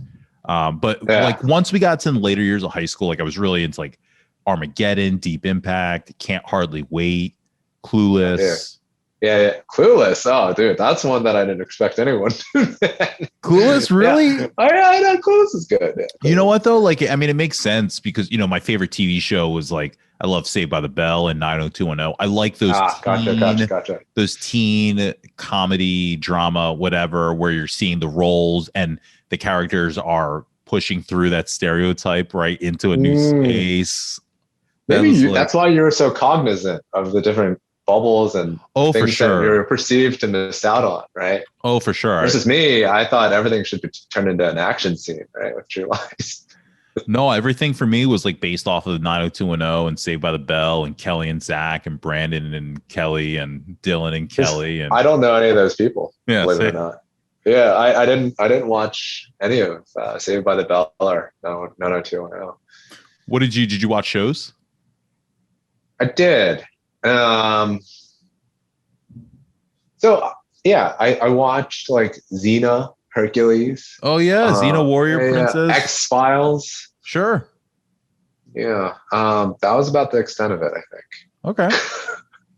Those are cartoons. Shows. I don't know if I watched many cartoons. Maybe like. Yeah, well, I was going to ask because you mentioned anime, like that was the start of. So anime was through one of the guys who was a family friend. He was my brother's age, and he got me into anime. Oh, okay. But there wasn't like a single anime that I thought I would like watch religiously, just because I didn't have access to it. So like whenever Jerry came, I watched it. Right, there was no like TV channel playing anime. Yeah, exactly. Yeah. Did you how about any songs, any bands or songs from high school that you were? Yeah, dude. I don't know why, but Kevin Prosperous got me hooked on Eminem. Yeah. I mean, I remember it was in like biology class. Yeah, and like him and Evan Wallace, right? Were yeah. And I listened to some of Evan's stuff too. Like I never told him, but yeah, I'd listen to some of his stuff too. I still have it on Spotify. I listen to it sometimes. Me too. Yeah. Because I liked Evan. Evan was he was my tennis partner for a while. Oh wow. Yeah. So, but even then, he wasn't like a close friend. But you know, yeah. I think those were one of the moments where when I saw everything that went down with Evan, like where I was just like, wow, maybe life is shorter than I thought. And, maybe there are people who I'd want to talk to, from the days that kind of made me who I am today. So. Yeah, you kind of feel like it passed you by for too long. Yeah, I mean, there was nothing that I could really talk to him about, right? But it made me wonder: are there people I should talk to, that perhaps, yeah, like you just don't know if you'd have a chance again if yeah, exactly. If given the opportunity to have a chance or not, would you just try to have a chance? Exactly. Yeah. And I think if the reunion goes on, I would be very interested in going, right? Like. Historically, I haven't really thought about it. It's not because I just don't want to go. I just haven't thought about it. But now it's like something I would want to go to. Yeah, I know they're working on it. I know Paige and Kyle and everyone's. It's in their mind for they're gonna push it back next year. Just with everything, but they're gonna. it's next month. Hopefully, get your ticket. No. Yeah, exactly. Yeah, they're looking to push it back next year, but they're specifically aware of it, that it's not just it's passing by. They want to make a plan and try and get something that works once they know a little bit more of the parameters of what we'll be allowed to do. Yeah, that's smart. Did you have a favorite Eminem song? I'm a huge Eminem fan. Like Eminem was probably my favorite rapper in high school, and then it started to shift to Jay-Z through college.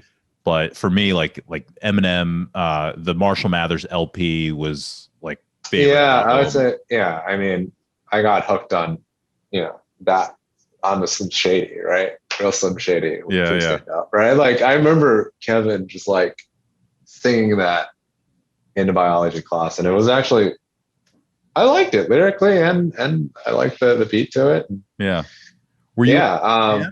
were you a rap What's fan? up? Were you a rap fan Yeah. growing up? Yeah. See, Yeah. I Yeah. find that with your parents being strict, I find you like listening to rap music. My brother, he Oh, got me into NWA, Naughty by Nature. oh wow. Yeah. Yeah. Yeah. And then I got into Dr. Dre, Yeah. Nas, Yeah.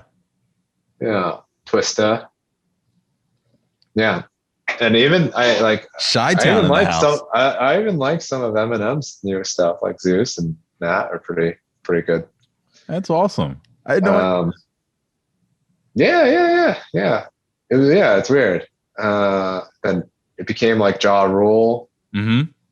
Uh, yeah, Juvenile even. Yeah. It was just like it is, and then I got into the R&B phase, like Usher, R. Kelly, Nelly. Yeah. Um, yeah, 112 as as yet. 112. Yeah, yeah, Yeah. yeah. So I had like this Jagged Edge. Jagged Edge, yeah, Craig David, or Yeah, is it Craig David. Yeah. yeah, yeah, the UK pop sensation. You're the only Uh, the second person I know that likes Craig David, and he's listening. He's probably listening to this, going, "Yo, you better not forget about me." Chris Gebert, big Craig David fan, huge Craig David fan. So I'm also a huge Craig David fan. I listen to Craig David still regularly. That album was like, I love that album. Fill Me In. The whole album is like awesome. So you are the only two people I know in my life that are ever like, and it's weird. It's from high school. You guys are like, oh yeah, Craig David. I hope you're not judging us for this. I hope No, if you are, it's positive. It's positive. No, I love Craig David. That's the thing, is like I've never been able to talk about Craig David with anyone else, but Chris talks about him like a few times a year. He mentions it. So he's like one of those things I know I can throw it out there and he'll be like, hell yeah, I'm in on that. Chris, yeah. Yeah, interesting. These That's are some names that I haven't thought about for a while, but yeah, I don't know why I haven't, because I did yeah, it's you can't say I've had like too many negative experiences in high school and middle school, and aside from those few that I just Yeah, but you know what? Like, it doesn't sound like, outside of, you mentioned Joe and Rishi and those guys, but it doesn't sound like you had a really strong connection of your identity. My identity, like I said, it was my friends from school, were my friends from where I grew up. And those are my friends. Those are the friends that I had. I had a few friends, but like outside of that, but like it wasn't, like most of my friends were the kids my age from my school. You had a completely different life. And to be honest, like you had access to just a bigger world that you didn't, you know what I mean? You didn't have, I don't want to say it was a crutch. That's not the right word. You were just, your life was so much more expansive that coming back to a Wissahickon circle for any reason, to be honest, just feels like it was such a small fraction of your actual childhood. Yeah. I mean, it's not that I wouldn't want to. I just don't think there was much to say, right? Because I don't know how much of myself I offered up to people, right? Yeah, you had so much other things going. You had your childhood. If you take everyone's life and it's 100% pie, probably for me, 60% of my life and of my childhood in that pie is school, right? My friends from school, my teachers that I'm having problems with, the kids I'm having problems with, all those things. It's all school related, doing musicals. But for you, like that was maybe just like I said, like 10%. And then the rest was like you had these family friends and you're doing businesses and you're gaming and you're making $15,000. You know what I mean? Like you just had a lot of other stuff that just didn't surround Bluebell, Pennsylvania. Right. Yeah. I got lucky. And I just think that's why, it's not like you don't have that pulling of the comeback, right? Right. Because it's not, when most people think about their childhood, they think about school. They think about the crush or the friends or the teachers. That doesn't necessarily encompass your childhood. When you think about the friends, it might be someone from Upper Dublin. Yeah. Not K Hall at Wissahickon. Right. Yeah. That's accurate. Yeah. Yeah. So the last thing. Oh, sorry, God. Yeah. No. Shoot. The last thing I always like to do is I like to go through the yearbook. Okay. Like to check you out here.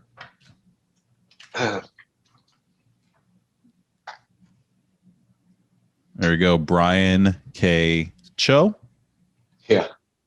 I feel like was that with Matt, was your I is before the OU. Yeah. Choi versus Cho. Yeah. But only because there's an I. And again, right, we knew nothing about Asian culture in general. So like I feel like we were just all like, oh, it's Matt Choi, Brian Choi. Did you have to deal with that? I still deal with it. Yeah. Or Chiou. Yeah. Honestly, it's weird how it's spelled, but it is more of like a Taiwanese way of spelling Cho. CHO. Okay. Yeah. So tennis 9 through 12. Interact Club 11 through 12. What was Interact Club? Do you remember? Robotics? Okay. That's maybe. Separate? Yeah. Yeah, you don't have robotics in here, so that might be it. Yeah, I was in robotics with Tui Meyer. Okay. And Computer Club 9. Chess Club 2. Chess Club 11. Yeah. Asian Studies Club 11. I was? Yeah. There was an Asian Studies? Oh yeah, there was Asian Studies. Okay, I didn't go. Did they just lump me in there because I was Asian? They just put him in there. Yeah, this kid's Asian. Let's just throw him. He was definitely. If you put if you put down Math Club and you're Asian, they just give you that one also because you also have Math Club. Okay, yeah, sure. Buy one get one free. I'm cool with that. Let's give him the twofer. And Horticulture Club, 12th grade. I don't remember that. What's that, plants?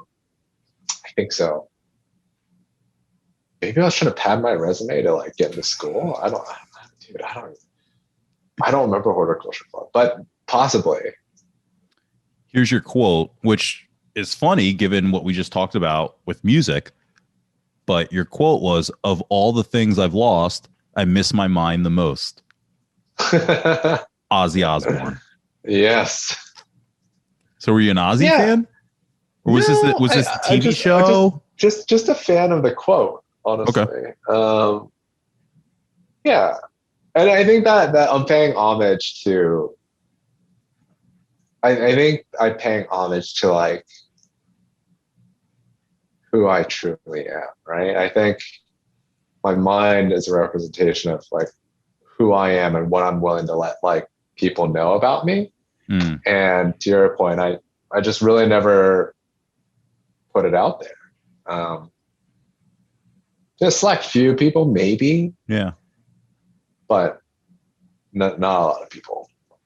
Thanks to my friends for keeping me sane in WHS. This guy is moving on to greener pastures. See, you knew it then. I guess. I think it's not even greener pastures away from school. It was actually greener pastures to like a little freedom, right? Yeah. Okay. Yeah. It's not a slight against school. It's actually just. I'm gonna be honest with my parents, honestly. It's like a world of success, or starting businesses and making money, and yeah, I don't think it was really about that. It was more about the freedom, right? That's interesting. That's what you were looking. Was that what you were looking forward to the most? Yeah. The freedom. Yeah. Dad, Mom, Carl, Christine. That's your brother and sister. Thanks for your support. Yeah, no friends, no initials of friends listed in here or anything. No. Let's see. See if I can fit it in here.